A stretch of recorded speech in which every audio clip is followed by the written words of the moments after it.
আসসালামু আলাইকুম প্রিয় দর্শক, আমি আগেও বলেছিলাম একবার যে নির্বাচন এ বছরের মধ্যে হওয়া সম্ভব।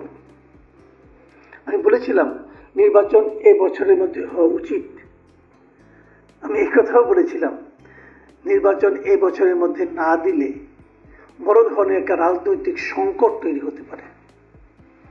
শেষ পর্যন্ত এই বিষয়ে একটা ধারণা পাওয়া গেল বিএনপির ৩ জন নেতা সরকার প্রধান উপদেষ্টা যিনি আছেন ডক্টর ইউনূসের সঙ্গে আজকে দেখা করেছেন। বিএনপির থেকে শীর্ষস্থানীয় ৩ জন ছিলেন ফখরুল ইসলাম আলমগীর, সালাউদ্দিন আহমেদ, মেজর হাফিজ। আর সরকারের পক্ষে ছিলেন প্রধান উপদেষ্টা নিজে ডক্টর আসিফ নজরুল, আদিলুর রহমান খান যিনি আছেন, শুভ্র সাহেব এবং সালাউদ্দিন আহমেদ। বেশ ভালো সৌহার্দ্যপূর্ণ পরিবেশে মিটিং হয়েছে। বৈঠক থেকে বের হয়ে মির্জা ফখরুল ইসলাম আলমগীর যে কথাটা বললেন সেটা হলো যে প্রধান উপদেষ্টা তাদেরকে বলেছেন যে ডিসেম্বরের মধ্যে নির্বাচন অনুষ্ঠানের জন্য তারা কাজ করছেন। এটুকু প্রধান উপদেষ্টা বিএনপি নেতাদেরকে বলেছেন এবং তিনি তারপরে আরো বলেছেন, মানে প্রধান উপদেষ্টা নয়, মির্জা ফখরুল ইসলাম আলমগীর সাংবাদিকদেরকে বলেছেন যে আমরা আশা করছি অতি দ্রুত সরকার নির্বাচনের একটা রোড ম্যাপ ঘোষণা করবেন এবং জনগণের প্রত্যাশা অনুযায়ী নির্বাচনের ব্যবস্থা করবেন। এই হলো মির্জা ফখরুলের সংক্ষিপ্ত আলোচনা। হয়তো পরবর্তীতে আরো ডিটেল পাওয়া যাবে, এতটুকু পাওয়া গেছে। তো মোটামুটি ধারণা পাওয়া গেছে যে তাহলে নির্বাচনটা এবছরই হচ্ছে এবং এবছর হওয়া উচিত। আমি আগেও বলেছি, না হলে বড় একটা বিপাকে পড়ে যাবে এই সরকার। কারণ ওনারা তো দেশ চালাতে পারছেন না, ওনারা তো সাধারণ মানুষের চাহিদা মেটাতে পারছেন না। ওনাদের নিরপেক্ষতা নিয়ে তো প্রশ্ন উঠেছে, অলরেডি উঠেছে। আমি নিজে তো মনে করি যে যদি ডিসেম্বরের মধ্যে নির্বাচন হয় তবুও কি এই সরকার সেই নির্বাচন পরিচালনা করার মতো নিরপেক্ষতা ধরে রাখতে পারবেন অথবা এরই মধ্যে পেরেছেন? এ নিয়ে কিন্তু আমি প্রশ্ন তুলেছি ভাই, এবং আমি মনে করি অন্য কেউ তুলুক বা না তুলুক এই প্রশ্ন আমি তুলতেই থাকবো। কারণটা আমি আগেও বলেছি যে এই প্রধান উপদেষ্টা নিজেই ছাত্রদেরকে একটা রাজনৈতিক দল করার কথা বলেছেন এবং ছাত্রদেরকে উৎসাহ দিয়েছেন তোমরা একটা দল করো, এবং উনি চান যে ছাত্ররা একটা দল করুক। কারণ উনি যদি ছাত্রদেরকে দল করতে বলেন সেই দলটা যে সরকারেরই একটা দল হবে অথবা ডক্টর ইউনূসের অনুগ্রহপ্রাপ্ত একটা দল হবে, প্রশ্রয়প্রাপ্ত একটা দল হবে, তাতে আর কারো সন্দেহ থাকতে থাকবে না।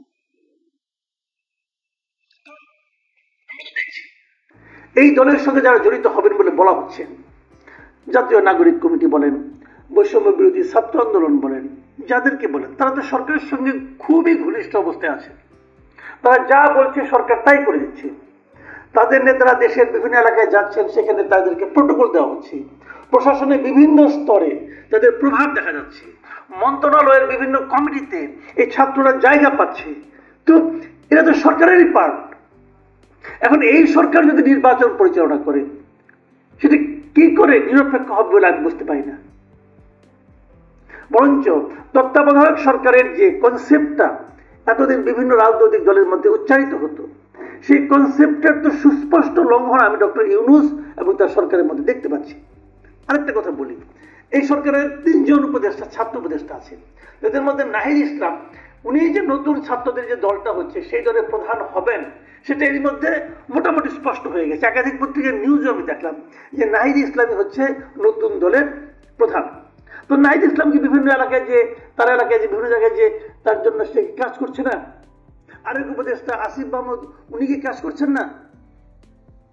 উনি তো করছেন। এই ধরনের একটা ভিডিওতে আমি দেখলাম যে আসিফ মাহমুদের পিতা মুরাদনগরের একটা মানে ধর্মীয় সভায় ওরা তো স্পষ্ট বলেছেন যে আমার ছেলে দেশের সবচেয়ে গুরুত্বপূর্ণ মন্ত্রণালয়ের মন্ত্রী, সবচেয়ে গুরুত্বপূর্ণ কিন্তু এলজিআইডি মন্ত্রণালয় সবচেয়ে গুরুত্বপূর্ণ এবং প্রভাবশালী মন্ত্রণালয়। এটা ওনার বাবা আবার এলাকার লোকজনকে বলেছেন যে ওনার ছেলে সবচেয়ে গুরুত্বপূর্ণ মন্ত্রণালয়ের মন্ত্রী এবং ওনার ছেলে কয়টা মসজিদে কত টাকা দিয়েছেন, কোথায় 10 লক্ষ টাকা দিয়েছেন, সমস্ত কাহিনী উনি বর্ণনা করলেন। তারপরে উনি বললেন যে আপনারা চাইলে আমার ছেলে এখানে নির্বাচন করবে। এটা তো সুস্পষ্ট নির্বাচনী প্রচারণা হয়ে গেল। কি করলেন? রাষ্ট্র ক্ষমতায় থেকে, সরকারের থেকে একজন উপদেষ্টা। তাহলে সেই সরকার যখন নির্বাচন পরিচালনা করবে। তবে আসিফ মাহমুদ সজীব ভুঁইয়া উনি হলেন এলজিইডি সবচেয়ে গুরুত্বপূর্ণ মন্ত্রী ওনার বাবার ভাষায়। সেই মন্ত্রণালয়ের যারা কর্মচারী যারা এখানে আছে, প্রশাসন আছে, তারা কি ওনার প্রতি এক ধরনের পক্ষপাত দেখাবেন না? দেখাবেন তো। তাহলে কিভাবে হবে একটা নিরপেক্ষ নির্বাচন? কিভাবে সম্ভব? যা হোক, তারপরে নির্বাচনের আয়োজনে চলছে। নির্বাচনের সময় এই সরকারি থাকবে কিনা আমি জানি না, নাহলে কি করবে। এই সরকারের মধ্যে শুভবুদ্ধি উদয় হতে পারে, ওনারাও বলতে পারেন যেহেতু আমাদের নিয়ে প্রশ্ন উঠেছে, ঠিক আছে আমরা থাকবো না, অথবা আমাদের মধ্যে অনেকেই থাকবে না, হয়তো এর মধ্যে আবার চেঞ্জও হতে পারে, রিসাফলও হতে পারে, মানে উপদেষ্টাদের, সেটাও আমি মনে করি হওয়া উচিত।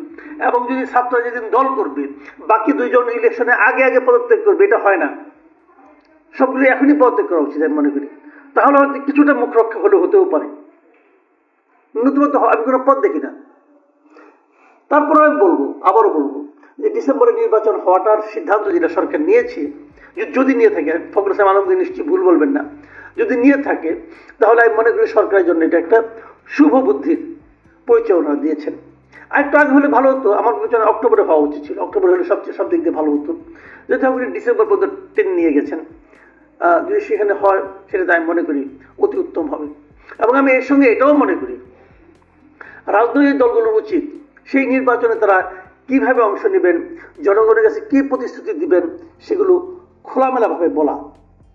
এবং এর মধ্যে কিন্তু আরো একটা বড় কাজ রয়ে গেছে, সেটা হলো সংস্কার কাজ। সরকারের অলরেডি এর মধ্যে 6টা সংস্কার কমিশন তাদের পূর্ণাঙ্গ রিপোর্ট দিয়েছে, সেগুলো পাবলিক ডোমেইনে প্রকাশ করা হয়েছে। এটা আমি খুবই পজিটিভলি নিয়েছি এবং আমি মনে করি সরকার একটা ভালো কাজ করেছে।